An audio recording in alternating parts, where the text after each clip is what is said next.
A bleak future for young Aussies. Let's have a look. Hello everyone, Florian here, and welcome to another episode of HeiseSays. Grab your cup of coffee. We can't afford a Stein, guys. We've got to save. Times are getting tough. Let's check out this article here because, you know, it's another doom and gloom piece. I get frustrated with a lot of the negative news because people believe this stuff. They eat it up and they believe it, they internalize it, and they lose hope. And I think that manifests in apathy and lack of drive. And you see that with the movement in China where people are lying down for they're hopeless. The same thing's manifesting in the West with the NEET movement, not in education, employment, or training. So let's check this one out. The tragic truth young Aussies now admit. Australia is confronting a bleak future in which only those lucky enough to inherit generational wealth will be able to live in their own home, according to heartbreaking testimony from young Australians at a People's Commission into the country's tightening housing crisis. Or you could stop forcing everyone to lock 12% of their money away until they're old and allow them to use that, or a portion of that, like the coalition are proposing, to buy their first home. There's a suggestion. How many people have a deposit just sitting there and are struggling with high bloody rent, cost of living crisis, and trying to scrape together something just to save a deposit to get a home, but they've got this other money sitting here? What do you think they'd rather? Take the superannuation, buy a home, build up some equity, have stability and a future, or still trying to scrape away at all the shit? Then you get these negative mindsets coming in, feeling like it's hopeless. I think that's what the lefties want. I think that's what Labor wants. They want you hopeless because you're more inclined for socialist policies, where if we have greater home ownership, well, we're less inclined for that. More independence and free thinking.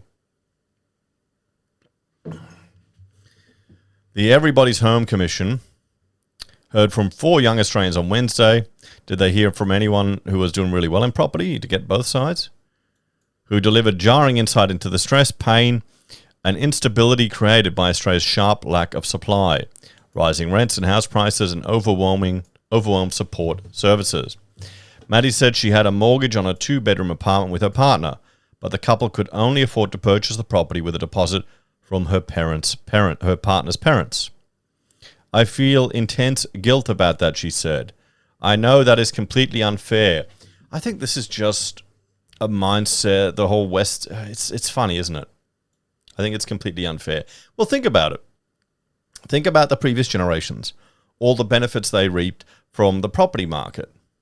How many people do you know, boomer generation, most of them should have a house, that have made bank on their property? Do you think it's because they were brilliant geniuses? No. They rode the market when they could. And if they have the money, let them do it. Let them support their family. That's what family's for. You're meant to look out for each other. Sure, you can't afford to provide everyone with a house deposit, but if one of your family members was in trouble, you wouldn't have them on the street, would you? You'd take care of them. Maybe this is something I'd say the Anglo part of Australian culture has to appreciate from some of the other multicultural aspects that are coming here to our nation.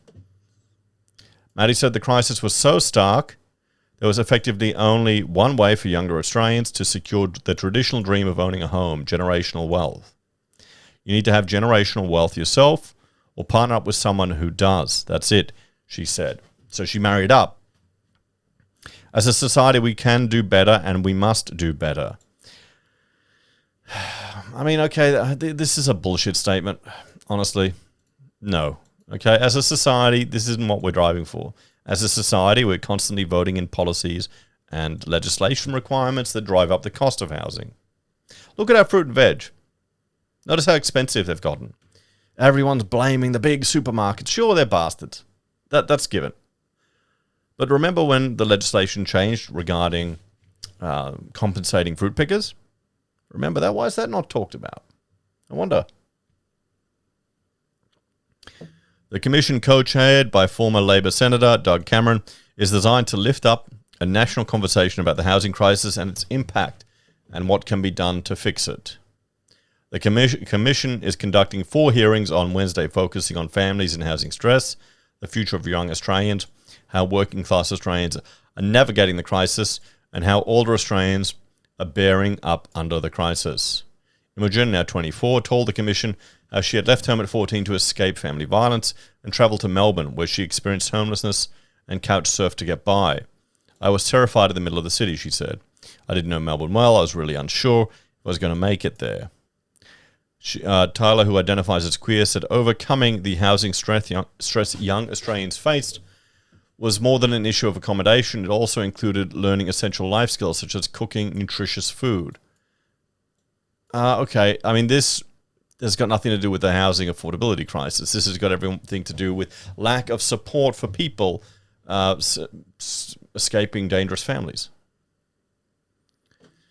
Brody, now 22, grew up in the foster care system and recounted the stress he felt as he neared the age of 18 without a placement and facing the prospect of impending homelessness. He said it was sheer luck that helped him avoid homelessness, in part through the support he received from the New South Wales Premier's Youth Initiative. PYI is a support service for young people leaving foster care that provides them with a personal advisor, education, employment, mentoring, a transitional support worker, and subsidised accommodation. Brody is now in a stable rental, but implored the Commission and the country more broadly to build a society that was not so dependent on luck. I mean, okay, these things all sound good, but nothing's without consequences and costs. Mr. Cameron wrapped up the session saying more public housing would form a crucial part of the solution. No, then Brody, just be on a list of another 50,000 people wanting the public housing. You're never going to build enough. If you want to get enough public housing, you know what you're going to have to do. And people aren't going to like it. Because you look at the state, the quality of the public housing that's being built now. It's really nice. It's really nice. Compare that to some of the Soviet era or East German public housing that they used to build.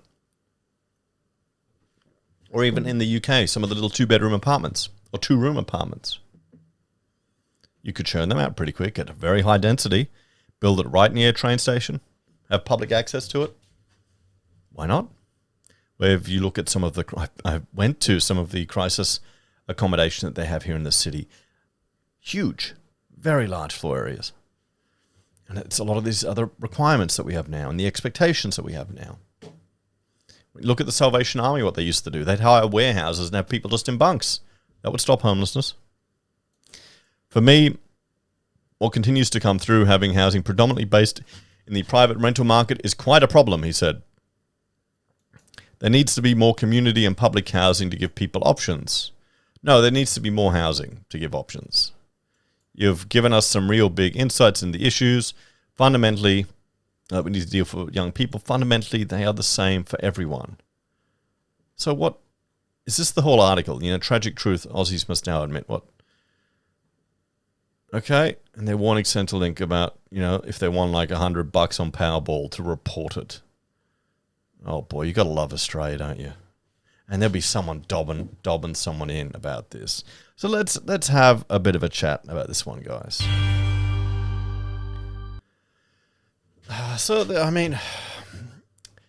Everyone's home has an agenda. We've seen them in previous articles. I see it in all their press releases that they put out there. I mean, they've got a former Labor senator heading this thing. So there's going to be a push, there's going to be agenda, there's going to be argument there.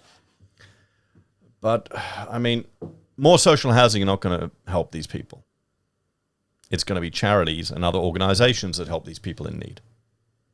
If you want to have if you want to try and maximize the stability that people has, I would argue, and I agree, imagine they would too, you need to increase home ownership so people have greater stability. I don't see pushing more money into social housing as increasing ownership.